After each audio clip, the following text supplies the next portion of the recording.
নতুন একটা ব্লগ শুরু করছি। আজকে একদম সকাল 6:30 দেখাই অলরেডি কিন্তু রোদ উঠে গেছে। এত ভোরে কিন্তু কখনোই ওঠা হয় না। এবং হাজবেন্ডকে রেখে একা গ্রামে যাচ্ছি। তো অটো নিয়ে আমি চলে এসেছি বাবুবাজার ব্রিজের উপরে। ওখান থেকে হচ্ছে আমি তো দোয়া দরুদ পড়তেছিলাম। আর সবচেয়ে বড় কথা হচ্ছে আমার মেয়েকে রেখে হ্যালো আসছি। এভরিওয়ান, আসসালামু আলাইকুম। কেমন আছো সবাই? আই হোপ ভালো আছো। আলহামদুলিল্লাহ আমিও ভালো আছি। সুরানিয়াস ব্লগ থেকে নিহা বলছি।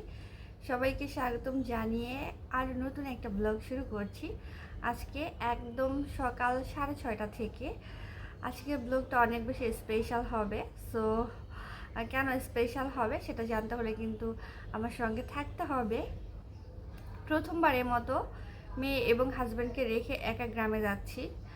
আর একা কেন গ্রামে যাচ্ছি ওদেরকে রেখে সেইগুলা তোমাদের এই ব্লগে শেয়ার করব। তবে বলতে পারো আমি অনেক বেশি নার্ভাস, অনেক বেশি এক্সাইটেড। নার্ভাস কেন বলি, আমার মেয়েকে রেখে গ্রামে আজ পর্যন্ত কখনো যাইনি, তার জন্য। আর এক্সাইটেড হওয়ার হচ্ছে কারণ আছে, আর সেই কারণটার জন্য আজকের ব্লগটা কিন্তু স্পেশাল। সো সেই কারণটা জানতে হলে কিন্তু ফুল ব্লগটার সঙ্গে থাকতে হবে। এখন সকাল 6:30, যেটা বললাম। রাতে টোটালি ঘুম হয়নি আমার বেসিক্যালি এমনই হয়, গ্রামে যাওয়ার আগে আমি ঘুমাতে পারি না, আবার গ্রাম থেকে আসার আগে তো আমার ঘুম হয় না। তবে কালকে ব্যাপারটা একদমই অন্যরকম ছিল। মানে কালকে দিনের বেলাও আমি ঘুমাইনি, কেন যেন আমার কালকে ঘুমই পাইনি। মানে এত কোনো টেনশন করেছি বা কষ্টে ছিলাম বা অনেক আনন্দ ছিলাম, ব্যাপারটা তেমন না। অন্যান্য দিনের মতো নর্মাল একটা ডে কিন্তু কালকে ছিল, বা তেমন একটা রাত গিয়েছে, বাট কেন সেটা ঘুমাতে পারিনি, আমি একদমই ঘুম হয়নি। দেন আবার হচ্ছে সকাল সকাল ঘুম ভেঙে গেছে। তবে আমার ইচ্ছা ছিল যদি আমি চোখ না খুলতে পারি, মানে না উঠতে পারি বিছনা থেকে, তাহলে আমি যখন ঘুম ভাঙে তখনই উঠে যাব। কিন্তু তা হয়নি। আমার একদম 6:30, মানে 6টা, 6:30 দিকে ঘুম ভেঙে গেছে। দেন ভাবলাম যে না, যেহেতু গ্রামে যাবই আর এত বেশি রোড টোদ আছে, সো তাড়াতাড়ি রেডি হয় বেটার হবে। ঘুম থেকে উঠে টুকটাক বাসি কাজ যা ছিল সেগুলো করে নিয়েছি। এখন হচ্ছে আমি রেডি হব, তাই আর কথা বাড়াচ্ছি না। যারা ভিডিওটা দেখা শুরু করেছে একটা লাইক দিয়ে দিও। প্রথমবার যদি কি আমার চ্যানেলটা ভিজিট করে থাকো তাহলে সাবস্ক্রাইব করে দিয়ে আমার পাশে থেকে যেতে পারো। তো চলো, আমি একদম রেডি হয়ে তোমাদের কাছে আসছি। আমাদের বাইরের দৃশ্যগুলো একটুখানি দেখাই। অলরেডি কিন্তু রোদ উঠে গেছে। এত ভোরে কিন্তু কখনোই ওঠা হয় না। আর ওঠা হয় না বলেই তোমাদের সঙ্গে একটু হালকা পাতলা শেয়ার করতেছি।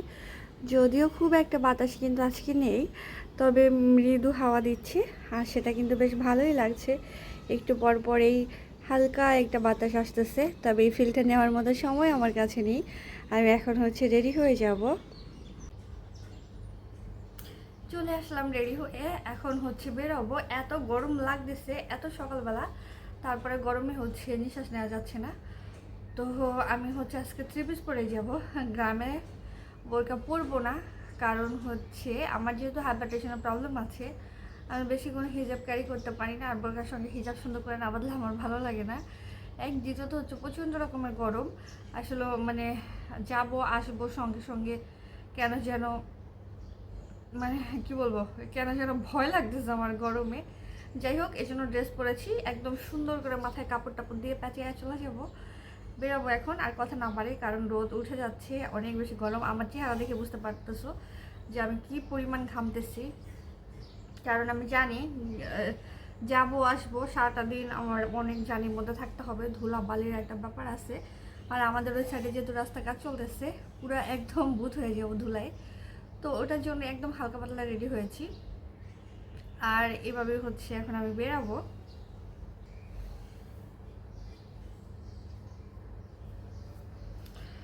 তো ফাইনালি হচ্ছে বেরোচ্ছি। আর বের হতে হতে যতটুকু সম্ভব তোমাদের শেয়ার করব কেন যাচ্ছি আমার বেবিকে, আমার হাজব্যান্ডকে রেখে গ্রামে। তো দেখতে থাকো ব্লগটা, দেখলে অবশ্যই জানতে পারবে। আর আজকের ব্লগটা কিন্তু আসলে অনেক বেশি স্পেশাল হবে, বলতে পারো আমার মতো অনেক মানুষের স্বপ্নের ব্লগ এটা। তো যাই হোক, আর কথা না বাড়াই বের হই এখন। আমি হচ্ছে বেরোচ্ছি, নিজের বাবার সঙ্গে কথা বলে ও গেট লাগিয়ে দিয়েছে, তো বলে এসেছি প্রিন্সেস উঠলে ওর জন্য ডিম সিদ্ধ করে রেখে আসছি, একটা ডিম খাইয়ে দিতে আর ব্রেড দিতে। বাচ্চাকে তো আজকে নিয়ে যাবে নিদের বাবার সঙ্গেই। তো ও তো খুব টেনশনে ছিল আমি ঠিকভাবে পৌঁছাতে পারবো কি না। তো আল্লাহর নাম নিয়ে বের হলাম। অ্যাকচুয়ালি আমার হাজব্যান্ড আমাকে একা ছাড়তে দেয় না, সেটা বিয়ের আগে থেকেই। যেখানেই যাব ও দিয়ে আসতো বানিয়ে আসতো, এরকম করতো। মাঝখানে 3.5 বছরের মতো দেশের বাইরে ছিল, তখন তো আমি নিজে নিজেই চলাফেরা করেছি, গ্রামে যাওয়া ঢাকায় আসা সব কিছু। তো বিয়ের পর থেকে আবার সেই একই রকম গাইডলাইন, মানে আমি একা বের হয়েছি, কতবার যে ফোন দিয়েছে, কত রকম টেনশন করতেছিল। তো অটো নিয়ে আমি চলে এসেছি বাবুবাজার ব্রিজের উপরে। ওখান থেকে হচ্ছে আমি একদমই কোনো গাড়ি পাইনি, তারপরে হচ্ছে চুনকুটিয়ে আসছি, ওখান থেকেই তো গাড়িতে উঠেছি, একবারে জাজিরা যেয়ে নামবো। তো আল্লাহর নাম নিয়ে যাই। রাতে যেহেতু ঘুম হয়নি, আর আমার একটা অভ্যাস আছে, গাড়িতে আমি অনেক ঘুমাই, মানে জার্নি করলে আমার প্রচুর ঘুম আসে, সেটা যত রকম শব্দ থাকুক যাই থাকুক। তো এই জন্য হচ্ছে আমার হাজব্যান্ড আরও বেশি টেনশন করতেছিল যে আমি যেহেতু গাড়ির মধ্যে ঘুমিয়ে পড়ি, তারপরে দেখা যায় উল্টাপাল্টা কিছু যদি হয় এটা সেটা, মানে না নেগেটিভ আর কি, যত ভাবনা চিন্তা। তো আজকে আমি গ্রামে এসেছি ঝিমতে মানে ঘুমাতেও পারছিলাম না গাড়িতে, আবার কেমন যেন একটা নেশা নেশা লাগতেছিল, যেহেতু রাতে ঘুম হয়নি, সকাল সকাল উঠেছি, মানে হেলে দুলে পড়ে যাচ্ছিলাম ঘুমে, কিন্তু ঘুমাচ্ছিলাম না, এরকম একটা মুভমেন্ট ছিল। তবে এত সকালে খুব একটা যাওয়া হয় না সত্যি বলতে, অনেক দিন পরেই এত সকালে গ্রামে যাচ্ছি। রাস্তাঘাট সব কিছু ফাঁকা, মানে একদমই যান চলাচল মনে হয় এই রাস্তা দিয়ে করেই না, এরকম লাগতেছে। যাই হোক, ফাঁকা রাস্তায় খুব দ্রুত পৌঁছে গিয়েছি। আমি বাসা থেকে বের হয়েছি 8টা 10 মেবি। তো গাড়িতে উঠেছি প্রায় হচ্ছে 40-এর দিকে, কারণ অনেকটা লেট হয়েছে, যেটা বললাম গাড়িতে ওঠার পরেও অনেকটা সময় লেট হয়েছে আমার আমার না, মানে গাড়ি ছাড়তে লেট হয়েছে, তো তার জন্য। তবে গাড়ি ছাড়ার পর কিন্তু আর অপেক্ষা করেনি, একদম খুবই স্পিডে চলেছে। আমি তো ভয় পাচ্ছিলাম রীতিমতো, এত স্পিডে যাচ্ছে। ফাইনালি তো দেখো পদ্মা সেতুর উপরে চলে আসছি, মানে খুবই স্পিডে যাচ্ছিল গাড়ি। তো আমি তো দৌড় পড়তেছিলাম, আর সবচেয়ে বড় কথা হচ্ছে আমার মেয়েকে রেখে আসছি, এটা আমি কিছুতেই ভালো লাগছিল না আমার। আসলে যদি গরম না পড়তো, মানে এত রোদ টোদ না হতো, তাহলে ওকে আমি সঙ্গে করে নিয়ে আসতাম, কিন্তু ওকে নিয়ে আসবো আমি নিজেই সাহস পাইনি। শুধু একটা জামা পরে আসছি এই গরমের জন্য, যাতে কমফোর্টেবল লাগে, ইজিলি মুভ অন করতে পারি। তো যেহেতু আমি আর মানে আমার বাড়িতে যাচ্ছি না, আমি সরাসরি যাচ্ছি জাজিরা থেকেই ব্যাক করব। তো তার জন্য এক্সট্রা করে কিছুই নেওয়া হয়নি, ক্যারি করা হয়নি। সাথে করে একটা বোতল নিয়েছি পানির, আর একটা স্লাইড রুটি ছিল, ওটাই খেয়েছি। কারণ বছর পরে মনে হচ্ছে খাওয়া যায় না, আমি সিঙ্গেল লাইফ লিড করছি। কারণ হচ্ছে যখন আগে হোস্টেলে থাকতাম, তখন কিন্তু গ্রামে একাই যাওয়া আসা করতাম, সেই আগের পুরানো স্মৃতিচারণ করছি আর কি, আগের কথা মনে পড়তেছে। যাই হোক, ফাইনালি কিন্তু আমি চলে এসেছি গ্রামে, মানে আমাদের উপজেলায়। তো এখন হচ্ছে সরাসরি আমি পোস্ট অফিসে যাব, আর পোস্ট অফিসে কেন যাচ্ছি সেটা কিন্তু তোমরা বুঝতেই পেরে গেছো। আমি অনেক বেশি এক্সাইটেড, আমার হাজব্যান্ড আমার থেকে বেশি খুশি হয়েছে, কারণ হচ্ছে আমি অনেক দিন এটার জন্য অপেক্ষা করতেছিলাম। যাই হোক, আমার কাজ কমপ্লিট হয়ে গেছে, পোস্ট অফিসে ঢুকেছি, 2 মিনিটের মতো ছিলাম, বসে টসে আবার কিন্তু চলে এসেছি আমি। আমার বান্ধবীর বাসা ছিল এদিকে, ফোন দিলে কিন্তু দৌড়ে চলে আসতো আমাকে আমার সঙ্গে দেখা করার জন্য, বাট আমি একদমই কারোর সঙ্গে দেখা তো দূরের কথা, আমি আমার কাজ শেষ করে আবার সঙ্গে সঙ্গে হচ্ছে ভ্যান উঠে গেছি। উঠে যে এখন স্ট্যান্ডে যাবো, স্ট্যান্ড থেকে সরাসরি হচ্ছে টুল প্লাজায় যাব, পদ্মা সেতুর। তো ওখান থেকে গাড়িতে উঠবে বেসিক্যালি, তার জন্য এই তো যাচ্ছি। আর এটা কিন্তু আমাদের উপজেলা শহর বলতে পারো, একদমই সিমসাম গ্রামে যেরকম হয়। তো ওখান থেকে হচ্ছে আমি অটো নিয়ে চলে আসছি। আর আজকে দেখলাম আমাদের গ্রামেও, মানে বিশেষ করে গ্রামের রাস্তাগুলোতে খুব একটা জ্যাম পড়ে না, বাট আজকে মোটামুটি কাজের হাট আমি অনেক জ্যাম পেয়েছি। তো আমরা এই জন্য হচ্ছে রূপবাবুর হাট দিয়ে আসছি, মানে আমার শ্বশুরবাড়ির সামনে রাস্তা দিয়ে বলতে পারো। তো ফাইনালি তো চলেই আসলাম, আমার কাজে কমপ্লিট। আর এর মধ্যে কিন্তু অনেকবার কথা হয়েছে নিজের বাবার সঙ্গে।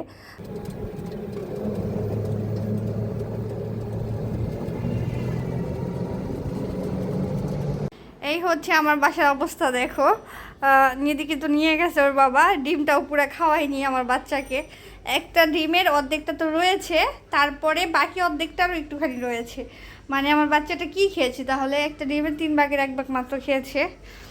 আর এদিকে আমার ঘর দুয়ারের অবস্থা আর কী বলবো, কিছু না বলি, এখন এগুলো গুছাতে হবে আমার, সব কিছু এলোমেলো হয়ে আছে। আর এই যে সবজিগুলো এখনও উঠানো হয়নি।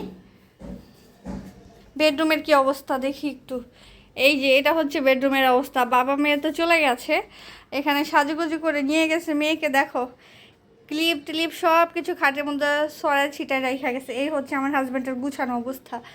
আর আমাকে কি বলছে, সে নাকি সব কিছু গুছায় রেখে গেছে। এই হচ্ছে আমার গুছানো ঘর, দেখো।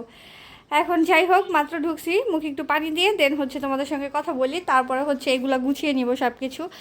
না হয় এইরকম এলোমেলো দেখলেই আমার কেন যেন মাথা নষ্ট হয়ে যায়, মাথা ব্যথা আরও বেড়ে যাবে, কমবে না। আর রান্নাঘরও সেম অবস্থা, মানে মেয়ের জন্য ডিমটা নিচ্ছে, দেখো এখানেই রেখে দিছে ছিলে টিলে। এই হচ্ছে আমার ঘর দুয়ারের অবস্থা। যাই হোক, কিছু করার নেই। নিজের বাবা মনে হয় চা খেয়েছিল, চায়ের পাতিল ওখানে রয়েছে। তো সব কিছু গুছিয়ে নিব আমি। ফাইনালি বাসায় আসছি, আর আমার বিধ্বস্ত চেহারা দেখে বুঝতেই পারছো আমি ক্লান্ত হয়ে গেছি।